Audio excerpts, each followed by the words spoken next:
कुरगड़ू मुनि की एक ऐसी अद्भुत कहानी जिन शासन में, जो साबित करती है कि हमारा जिन शासन भावना प्रधान है। देखिए, एक मुनि भगवंत हुए, अत्यंत वेदनी कर्म का उदय था, वो कोई तपश्चर्या नहीं कर पाती थी। अच्छे से अच्छा, बड़े से बड़ा पर्व भी आता तो उसमें वो सच में अपने आप को तप करने में असक्षम पाते, और एक भी पचकाण, पोरसी तक का पचकाण भी नहीं ले पाते। गुरु के सामने पश्चाताप भी करते, आंसू बहाते। गुरु उनको प्यार से समझाते कि वत्स कोई बात नहीं, द्रव्य से नहीं हो सकता तब कोई बात नहीं है, लेकिन भाव से समता धारण करके आराधना में लगा रहा। और वो मुनि भगवंत सहज समता भाव से सेवा करते, वयावच करते, भक्ति करते, अत्यंत निर्मल सरल भाव के साथ आराधना में लगे रहते। अब उनके साथ उनके 4 मुनि भगवंत और भी थे उस ग्रुप में। अब महातपस्वी मुनिराज थे वो। एक मुनिराज तो एक मासक क्षमण करके पारणा करते, दूसरे 2 मासक क्षमण करके पारणा करते, तीसरे 3 माह का उपवास करके पारणा करते, चौथे 4 माह का उपवास करके पारणा करते। और एक बार शासन देवी प्रकट हुई, लेकिन उन्होंने सबसे पहले कुरगड़ू मुनि को वंदन किया।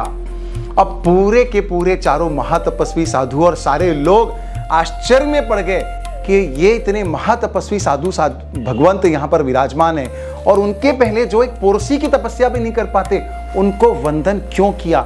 इतना बड़ा आश्चर्य कैसे हुआ? शासन देवी प्रकट हुई और उन्होंने 4 बड़े बड़े महातपस्वी मुनिराजों को छोड़ करके कुरगड़ू मुनि को पहले वंदन किया, और पूछने पर बताया कि आप सब तो द्रव्य तपस्या में हैं, पर इनकी आराधना श्रेष्ठ है, ये तो भाव तपस्या में लीन है और वो ज़्यादा बड़ी है। समय बीता गया, संवत्सरी का दिन आया। सारे के सारी आत्माएं जो थे, महातपस्वी मुनिराज थे, बड़ी बड़ी तपस्या कर रहे थे, सब तपस्या में थे।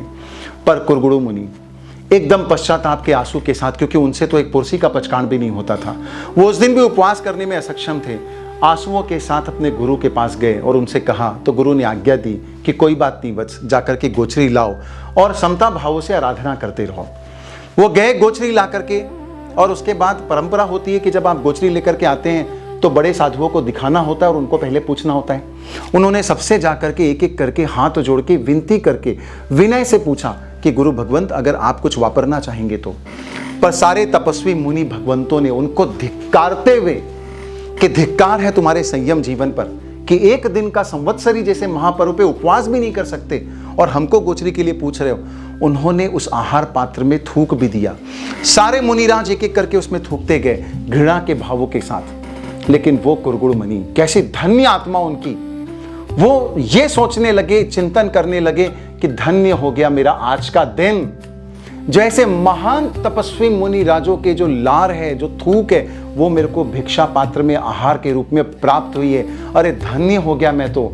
वो उस पूरे आहार को उसमें मिलाने लगे आनंद के साथ, अपनी आत्मनिंदा के भावों में भी आंसू गिरने लगे कि मैं कितना नादान हूं, मैं कितना धिक्कार है मेरे जीवन पे जो मैं एक उपवास नहीं कर पा रहा हूं, आहार ले रहा हूं। और दूसरी तरफ आनंद भी, कैसे महातपस्वी मुनि राजों की ये थूक भी जो मेरे को प्रसाद के रूप में मिली है, ऐसे आनंद के साथ उनको वापरने लगे। ऐसे परम समता भाव में आनंद के साथ, पश्चाताप के आंसू के साथ उनके भाव ऐसे चढ़े कि आहार लेते लेते लेते ही उनको केवल ज्ञान हो गया।